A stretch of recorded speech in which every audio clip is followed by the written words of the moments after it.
Inihayag ng Philippine Atmospheric, Geophysical and Astronomical Services Administration o PAGASA na ang mainit na easterlies ang kasalukuyan ng nakakaapekto sa buong bansa. Sa tala ng PAGASA, inaasahang ang fair weather sa malaking bahagi ng bansa dulot ng easterlies o ang mainit na hanging nagmumula sa karagatang Pasipiko. Gayunpaman, inaasahan pa rin daw na magdadala ang easterlies ng mga kalat-kalat na pag-ulan at thunderstorms sa Aurora at Quezon.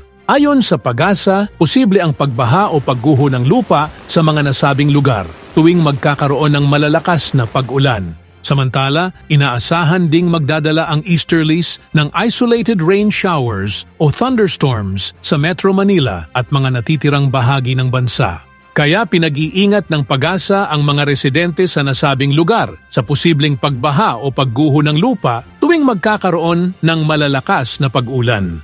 Dagdag pa po ng PAGASA, ugaliin din po nating uminom palagi ng tubig lalo na po ngayon dahil nalalapit na ang opisyal na buwan ng tag-init. Para po sa karagdagang detalye sa magiging laggay ng ating panahon sa ating bansa. Pakinggan po natin mula sa weather specialist ng PAGASA.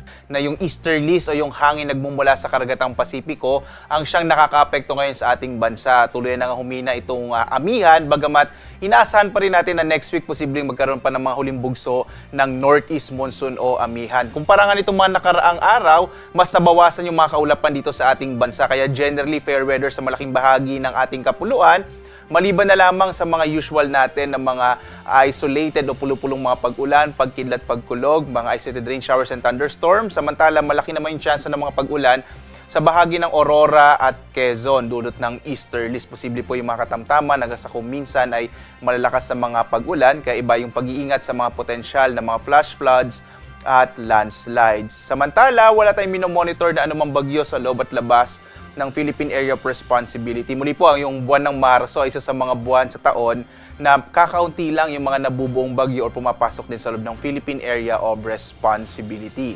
So mga kababayan, yan lamang po muna ang ating weather update ngayong araw na ito at i-update ko po kayo muli sa mga susunod na kaganapan. Huwag nyo rin pong kalimutang mag-like, i-share ang video at mag-subscribe sa ating YouTube channel for more weather updates. Maraming salamat po at God bless po sa inyong lahat.